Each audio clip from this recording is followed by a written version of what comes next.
Wanamuziki wa Bongo Flava Kusa kwa kushirikiana na Harmonize wameachia video ya wimbo wao mpya unaotambulika kwa jina la Kama Sio.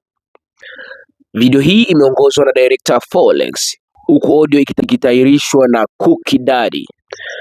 Katika video hii kila mwimbaji ametokea akiwa na mpenzi wake, Harmonize akiwa na Kajala huku Kusa akiwa na Aunt Ezekiel, jambo ambalo limezua gumzo kubwa kwake Harmonize, na amechapisha kwenye ukurasa wake wa Instagram kwamba ni jambo ambalo amelikusudia, kwamba ni jambo ambalo yeye analazimisha. Kwa wengine wamechukuliwa kwamba ni utani, ila wengine wameelewa kwamba ipo serious, na kila mtu na uelewa wake, lakini ndio jambo ambalo lipo.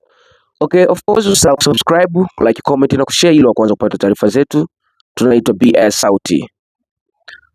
Tunapatikana Instagram, Facebook, YouTube, X na Thread. BS Sauti ni yetu sote.